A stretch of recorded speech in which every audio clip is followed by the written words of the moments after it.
Assalamualaikum warahmatullahi wabarakatuh. Perkenalkan, nama saya Aspiatan Depi. Saya adalah mahasiswa Fakultas Ilmu Sosial dan Ilmu Politik Universitas Siliwangi Angkatan 2018. Video ini dibuat untuk memenuhi tugas ujian akhir semester mata kuliah Pilkada dan Kontestasi Politik Lokal.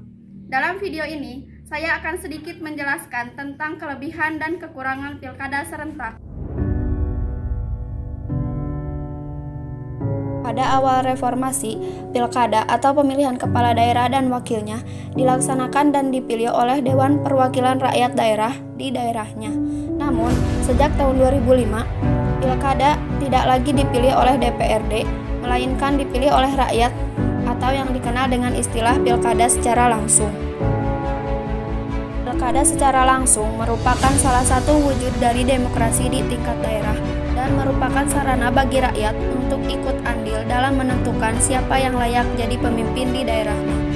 Setiap orang atau setiap warga secara bebas berdasarkan hati nuraninya berhak memilih siapapun yang dianggap mampu memimpin dan membawa kemajuan bagi daerahnya. Awalnya, pilkada langsung dilaksanakan di daerah masing-masing dalam waktu yang berbeda-beda tergantung daerahnya, sehingga pilkada sering terjadi di daerah-daerah di Indonesia. Hampir setiap pekan atau setiap bulan, ada saja daerah yang melaksanakan pilkada, baik itu di kabupaten atau kota maupun di provinsi. Oleh karena itu, kemudian muncul ide pilkada serentak. Pilkada serentak dapat diartikan sebagai pemilihan kepala daerah dan wakilnya, bupati atau wali kota beserta wakilnya, dan gubernur beserta wakilnya, dipilih secara langsung oleh rakyat dan dilaksanakan dalam waktu yang bersamaan bagi daerah-daerah yang masa jabatan kepala daerahnya berakhir di tahun yang sama.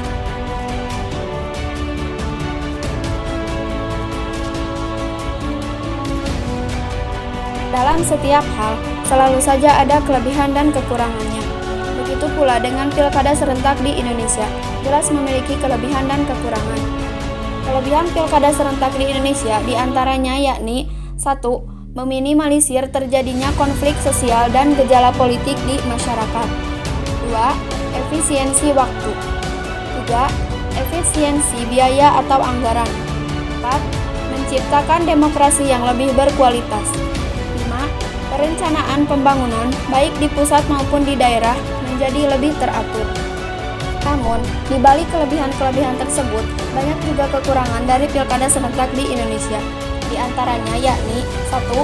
Kepemimpinan di daerah menjadi kurang efektif karena banyaknya pemerintahan daerah yang dipimpin oleh pejabat dalam waktu yang cukup lama yakni sampai 2 tahun. 2. Jika pilkada serentak menimbulkan kerusuhan yang terjadi secara bersamaan, maka dapat mengancam keamanan nasional karena penanganannya cukup sulit dan membutuhkan sumber daya yang tidak sedikit. 3. Pilkada serentak cukup sulit dalam pengawasannya. 4. Adanya keterlambatan dalam pengiriman logistik, sehingga logistik tidak terdistribusikan tepat pada waktunya.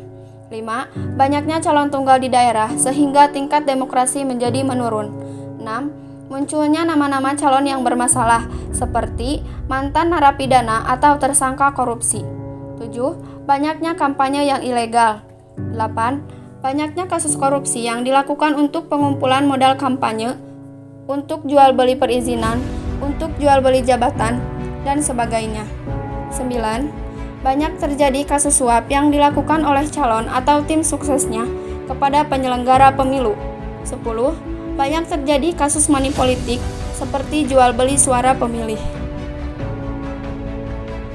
Jika dibandingkan, lebih banyak kekurangan daripada kelebihan dari pilkada serentak. Namun, dalam rencananya, pilkada serentak akan dilaksanakan lagi yakni tahun 2022, tahun 2023, dan tahun 2027.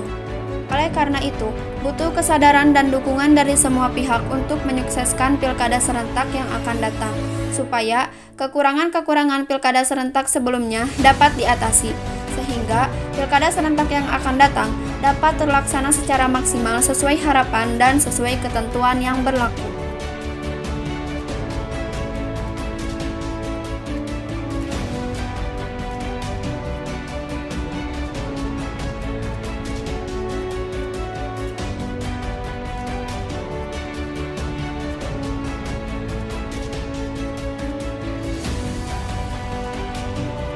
Demikian yang dapat saya sampaikan. Mohon maaf bila ada kesalahan dan kekurangan. Wassalamualaikum warahmatullahi wabarakatuh.